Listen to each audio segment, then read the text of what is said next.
காசா எல்லைக்குள்ளாக இனிமேல் விநியோகிப்பதற்கு எங்களிடம் எதுவுமே கிடையாது. எனவே எங்களுடைய அலுவலகங்களை இழுத்து மூட வேண்டிய நிலை ஏற்படுகிறது என்கிறது செஞ்சிலுவை சங்கம். காசாவிலே வாழ்ந்து வரக்கூடிய உம்மு ஹசன் என்கிற இந்த சகோதரி தொடர்பான செய்திகள் இன்றைக்கு வெளியாகி இருக்கிறது. இது ஒருவருடைய கதை அல்ல, காசாவில் இருக்கக்கூடிய அனைவருடைய கதையும் இப்படித்தான் இருக்கிறது. ஆயுத ஒப்பந்தங்களை மொத்தமாக ரத்து பண்ணிட்டாங்க. அமெரிக்கா கூட ஸ்பெயின்ல இருந்து இஸ்ரேலுக்கு ஆயுதங்களை கொண்டு போக கூடாது என்கிற தடைகளை விதிச்சிருக்கிறாங்க. எந்த ஒரு அரபு நாடும் செய்யாத அளவுக்கு பாலஸ்தீன மக்களுக்காக தோளோடு தோள் நின்று போராடுகிறது ஸ்பெயின். இப்படியான சூழல்ல தான்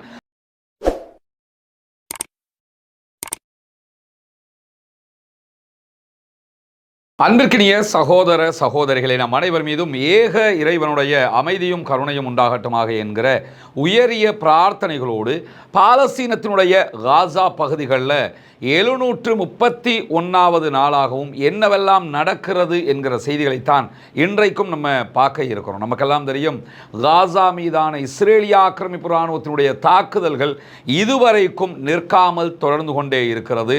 உடனடியாக யுத்த நிறுத்தத்தை மேற்கொள்ள வேண்டும் என்று அமெரிக்க அதிபர் டொனால்ட் ட்ரம்ப் உத்தரவிட்டதற்கு பிறகும் இஸ்ரேலிய ஆக்கிரமிப்பு இராணுவம் தொடர் தாக்குதல்களை நடத்தி வருகிறது. இன்றைக்கும் கடந்த 24 மணி நேரங்களுக்குள்ளாக 65 அப்பாவிகள் கொல்லப்பட்டிருக்கிறார்கள். 193 சகோதரர்கள் படுகாயங்களுக்கு உள்ளாகி இருக்கிறார்கள் இஸ்ரேலிய ஆக்கிரமிப்பு இராணுவத்தினுடைய தாக்குதல்கள் காரணமாக என்கிறது காசாவினுடைய சுகாதார அமைச்சகம். இதே நேரத்தில் காசா எல்லைக்குள்ளாக இனிமேல் விநியோகிப்பதற்கு எங்களிடம் எதுவுமே கிடையாது. எனவே எங்களுடைய அலுவலகங்களை இழுத்து மூட வேண்டிய நிலை ஏற்படுகிறது என்கிறது செஞ்சிலுவை சங்கம். ஆல்ரெடி அதுக்குள்ள செஞ்சிலுவை சங்கம் ஒர்க் பண்ணுறாங்க, செம்பிறை சங்கம் ஒர்க் பண்ணுறாங்க.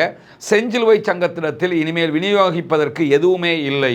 எனவே உடனடியாக காசா மக்களுக்கான உதவிகளுக்கான அனுமதிகள் கிடைத்தால் மாத்திரம்தான் அவற்றை செய்ய முடியும் என்கிற கோரிக்கையையும் சர்வதேச செஞ்சிலுவை சங்கம் எடுத்திருக்கக்கூடிய நிலையில் காசாவுக்குள்ள ஃப்ரெஷ்ஷான உணவு போகுது, ஃப்ரெஷ்ஷான பழங்கள் போகுது, ஜோர்டான் பார்டரால் உள்ளே போயிருக்குது என்கிற கதைகள் எல்லாம் அவ்வப்போது வந்து கொண்டிருக்கின்றன. இதுவெல்லாம் தவறான பொய்யான தகவல்கள். இதுவரைக்கும் உள்ள உணவுகளை கொண்டு போவதற்கு எந்த விதமான அனுமதியும் கொடுக்கப்படவில்லை. இப்படியான சூழல்ல 2 ஆண்டு யுத்தங்களுக்குள்ளாக காசாவினுடைய பரம்பரையில் மக்களுடைய பரம்பரையாக வாழ்ந்து வர்றோம் என்று சொல்லுவாங்கல்ல, அப்படியான பரம்பரைகளில் கிட்டத்தட்ட 2500க்கும் மேற்பட்ட குடும்பங்கள் ஒரு ஜெனரேஷனே மொத்தமாக அழிக்கப்பட்டிருக்கிறது என்கிறது பாலஸ்தீனத்தினுடைய காசாவினுடைய சுகாதார அமைச்சகம்.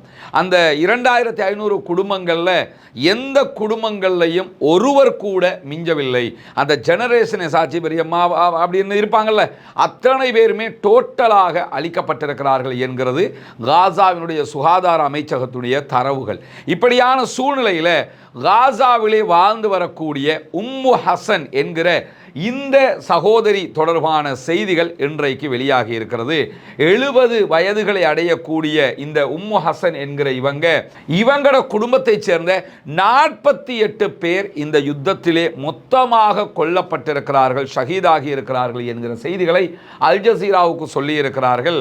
இவர்களுடைய எந்த பிள்ளைகளும் உயிரோடு இல்லை, அவர்களுடைய மனைவியர்கள் யாரும் உயிரோடு இல்லை, அவர்களுடைய பிள்ளைகள் யாருமே உயிரோடு இல்லை. இப்படியான சூழலில் 1956களில் இருந்து இதுவரைக்கும் காசாவில் நடைபெற்று வரக்கூடிய அனைத்து யுத்தங்களையும் நான் பார்த்து வருகிறேன் என்று அங்கலாய்க்கக்கூடிய உம்மு ஹசன் என்கிற இந்த பெண்மணி மேலதிகமாக என்ன சொல்றாங்கன்னா, இத்தனை ஆண்டு காலம் நான் எத்தனையோ யுத்தங்களை பார்த்திருக்கிறேன், ஆனால் மரங்கள், கட்டிடங்கள், மனிதர்கள் என்று அனைத்துமே மொத்தமாக அழிக்கப்பட்ட ஒரு யுத்தமாக இந்த யுத்தத்தை தான் பார்த்திருக்கிறேன்.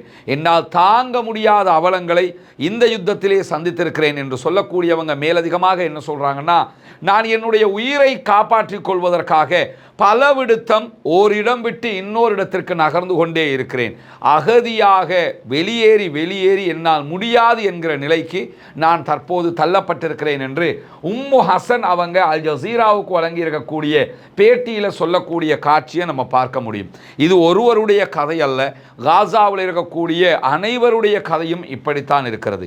ஒவ்வொருவருக்கு பின்னாலும் ஒரு பெரும் துயரம் கொண்ட கதைகள் இருக்கிறது. இவர்களுடைய கதைகளை நாம் பார்க்க போனாலே இரத்த கண்ணீர் வடிக்கிற அளவுக்கு அவர்களுடைய சம்பவங்கள் மொத்தமாக இருப்பதை நாம் பார்க்க முடியும். யூதர்கள் பாலஸ்தீனம் என்கிற பெருதேசத்தை அபகரித்தது மட்டுமல்லாமல் அந்த நாட்டுக்குரிய அந்த தேசத்துக்குரிய அப்பாவிகளை 2025ஆம் ஆண்டில் கூட அடக்கி ஒடுக்கி அழித்து கொண்டிருக்கிறார்கள் என்கிற கவலைதான் மனிதநேயத்தை விரும்பக்கூடிய மனிதநேயம் மிக்க அத்தனை பேருடைய உள்ளத்திலும் பெரும் ஊற்றாய் வடிந்து கொண்டிருக்கிறது என்பதையும் நம்ம இந்த இடத்துல கவனிக்க வேண்டியிருக்கிறது. இப்படியான சூழல்ல இன்றைக்கும் வெஸ்ட் பேங்க் பகுதிகளில் 16 அப்பாவிகளை கைது செய்திருக்கிறது இஸ்ரேலிய ஆக்கிரமிப்பு இராணுவம் என்கிற செய்திகளோடு, அதே வெஸ்ட் பேங்க்ல ஜெருசலத்தில் இருக்கக்கூடிய புனிதமிக்க மஸ்ஜிதுல் அக்ஸாவுக்குள்ள இன்றைக்கும் அடாவடித்தனமான காரியங்களிலும் இஸ்ரேலிய ஆக்கிரமிப்பு இராணுவம் ஈடுபட்டிருக்கிறது, குடியேறிகள் ஈடுபட்டிருக்கிறார்கள் என்கிற செய்திகளும் பதிவு செய்யப்பட்டிருக்கிறது. இந்த நிலையில தான் பாலஸ்தீனம் மீதான யுத்தத்தை நிறுத்த வேண்டும், பாலஸ்தீன அப்பாவிகளுக்கு உணவுகளை கொடுக்க வேண்டும் என்று சொல்லி ஃப்ரீடம் ஃப்ளோட்டிலா என்கிற ஒரு கூட்டணி உருவாக்கப்பட்டு அந்த கூட்டணியில முதல் கட்டமாக 43 கப்பல்களில் 493 சகோதரர்கள் 49 நாடுகளைச் சேர்ந்தவர்கள் பயணித்திருந்தார்கள் காசாவை நோக்கி. கிரேட்டா தன்பர்க்குடைய தலைமையில் போன இந்த அத்தனை பேருமே கைது செய்யப்பட்டார்கள். இஸ்ரேலிய ஆக்கிரமிப்பு இராணுவம் அவர்களை மீண்டும் அவர்களுடைய நாடுகளுக்கு நாடு கடத்தி கொண்டிருக்கிறது. கிரேட்டா தன்பர்க் அவர்களும் தற்போது நாடு கடத்தப்பட்டிருக்கிறார். இப்படியான சூழல்ல ஸ்பெயினை சேர்ந்தவர்களும் அதிலே பங்கெடுத்திருந்தார்கள். ஸ்பெயின் என்ன பண்ணியிருக்கிறாங்கன்னு கேட்டால் இன்றைக்கு ஒரு முக்கியமான அறிவித்தலை எடுத்திருக்கிறார்கள். அந்த அறிவிப்பின் பிரகாரம் சர்வதேச நீதிமன்றத்தில் இது தொடர்பாக தாங்கள் ஒரு வழக்கை தாக்கல் செய்ய இருப்பதாக இன்றைக்கு ஸ்பெயின் அறிவித்திருக்கிறது. ஆல்ரெடி இஸ்ரேல் இன அழிப்பு செய்கிறது என்கிற குற்றச்சாட்டை முன்னிறுத்தி சவுத் ஆப்பிரிக்கா தாக்கல் செய்த வழக்கில் தான் பெஞ்சமின் நெதன்யாகும் அவருடைய முன்னாள் பாதுகாப்பு அமைச்சர் யோ கேலண்டும் அரெஸ்ட் வாரண்ட் பிறப்பிக்கப்பட்டிருக்கிறார்கள். இஸ்ரேல் இன அழிப்பு தான் செய்கிறது என்று சர்வதேச நீதிமன்றம் தீர்ப்பளித்திருக்கிறது. ஐநாவினுடைய மனித உரிமைகள் கமிஷன் இதே தீர்ப்பை வழங்கி இருக்கக்கூடிய சூழல்ல தான் தற்போது இஸ்ரேலுக்கு எதிராக பலவிதமான தடைகளையும் செய்து வரக்கூடிய ஸ்பெயின் அவர்களுக்கான ஆயுத ஏற்றுமதியை தடை பண்ணியிருக்காங்க. அவங்களுடனான கிட்டத்தட்ட 1 பில்லியன் பெறுமதியான ஆயுத ஒப்பந்தங்களை மொத்தமாக ரத்து பண்ணிட்டாங்க. அமெரிக்கா கூட ஸ்பெயின்ல இருந்து இஸ்ரேலுக்கு ஆயுதங்களை கொண்டு போகக்கூடாது என்கிற தடைகளை விதிச்சிருக்கிறாங்க. எந்த ஒரு அரபு நாடும் செய்யாத அளவுக்கு பாலஸ்தீன மக்களுக்காக தோளோடு தோள் நின்று போராடுகிறது ஸ்பெயின். இப்படியான சூழல்ல தான் ஃப்ரீடம் ஃப்ளோட்டிலா கப்பல்களை தடுத்தமை, அவர்களுக்கு சித்திரவதை செய்தமை, அவர்களை துன்புறுத்தியமை ஆகிய குற்றச்சாட்டுகளின் கீழ் சர்வதேச நீதிமன்றத்தில் ஸ்பெயின் ஒரு வழக்கை தாக்கல் செய்ய இருப்பதான செய்திகள் இன்றைக்கு வெளியாகி இருக்கக்கூடிய சூழல்ல காசா மீது கடந்த 730 நாட்களாக இஸ்ரேலிய ஆக்கிரமிப்பு இராணுவம் கிட்டத்தட்ட 2 லட்சம் டன்கள் வெடிமருந்துகளை போட்டிருக்கிறது என்கிற அதிர்ச்சிகரமான செய்திகள் வெளியாகி இருக்கிறது. 2ஆம் உலக மகா யுத்தத்தில் கூட இவ்வளவு குண்டுகள் போடப்படவில்லை.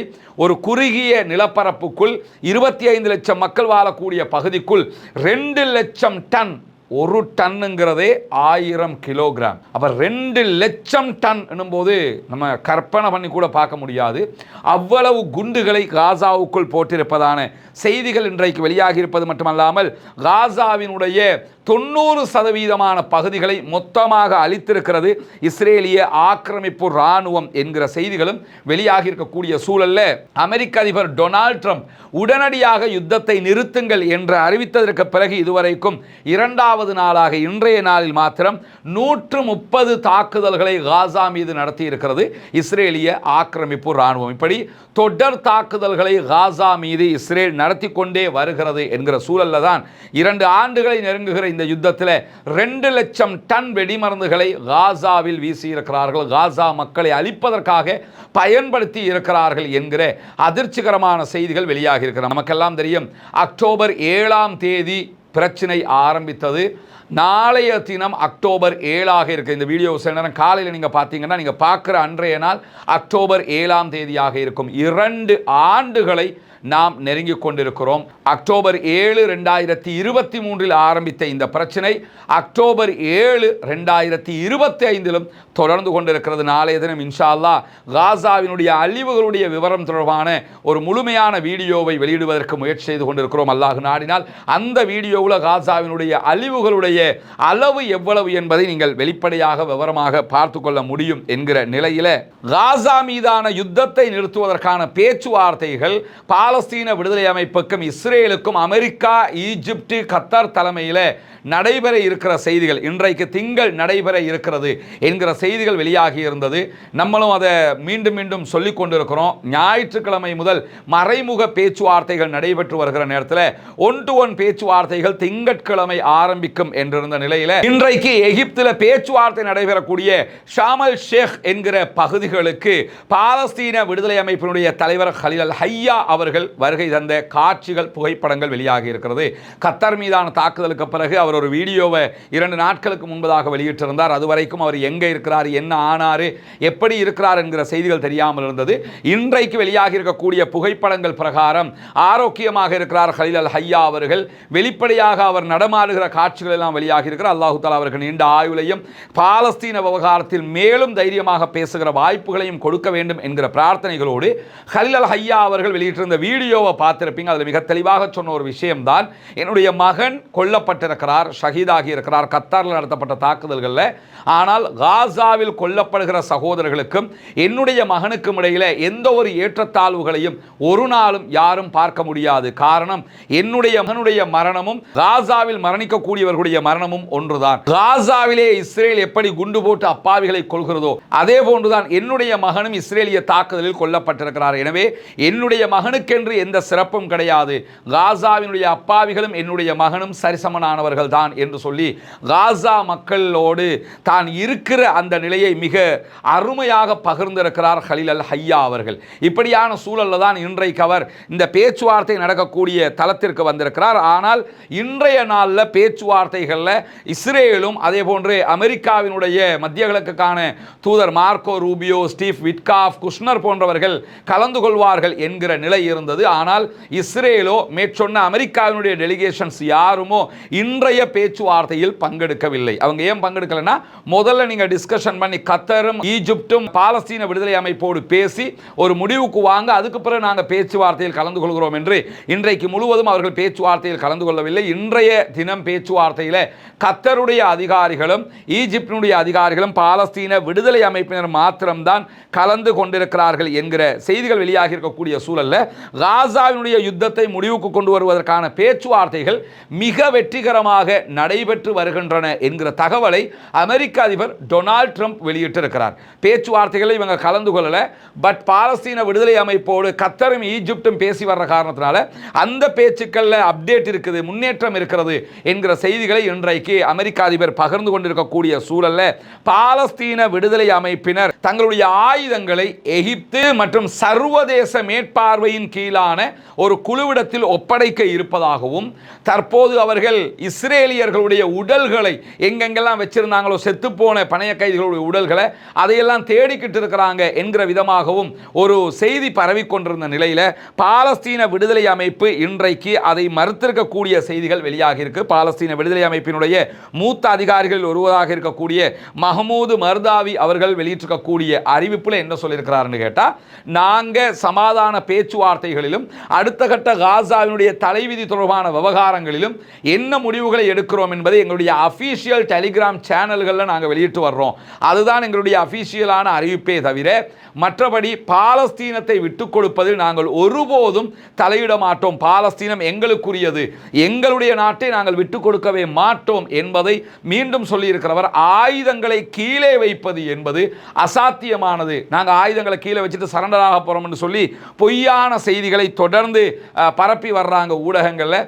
ஒருபோதும் அது நடக்காது, நாங்கள் அதற்கு தயார் இல்லை. பேச்சுவார்த்தைகளிலும் அதை தெளிவாக சொல்லிக் கொண்டிருக்கிறோம் என்று சொல்லி இன்றைக்கு பாலஸ்தீன விடுதலை அமைப்பு இது தொடர்பான செய்திகளை வெளியிட்டிருக்கிறது. எனவே இன்றைக்கு வெளியாக இருக்கக்கூடிய முக்கியமான செய்திகளை தான் நம்ம பார்த்திருக்கிறோம். பேச்சுவார்த்தைகளில் இஸ்ரேலும் அமெரிக்காவினுடைய தரப்பும் பங்கெடுக்கும் போதுதான் மேலதிகமான அப்டேட்டடான நியூஸ்கள் வரும். அப்படி வருகிற போது அவற்றையும் உடனுக்குடன் உங்களோடு பகிர்ந்து கொள்வதற்கு தயாராக இருக்கிறோம். பாலஸ்தீனம் வெற்றி பெற வேண்டும், பாலஸ்தீனம் சுதந்திரம் அடைய வேண்டும், பாலஸ்தீன மக்களும் நம்மை போன்று நிம்மதியானவர்களாக மாற வேண்டும், வாழ வேண்டும் என்கிற உயரிய பிரார்த்தனைகளோடு பாலஸ்தீன அப்பாவிகளுக்காக பிரார்த்திக்கிற அதே நேரம் இஸ்ரேலிய ஆக்கிரமிப்பு இராணுவத்திற்கு எதிராக தொடர்ந்தும் குனூத்து நாசிலாவை ஓத தவறிவிடாதீர்கள் நண்பர்களே, அன்பர்களே, தாய்மார்களே, பெரியவர்களே என்கிற கோரிக்கையோடு பாலஸ்தீன மக்களுக்காக ஜனநாயக ரீதியாக தொடர்ந்தும் குரல் எழுப்புவோமாக. வாஹிர் தஅவானா அல்ஹம்துலில்லாஹி ரப்பில் ஆலமீன்.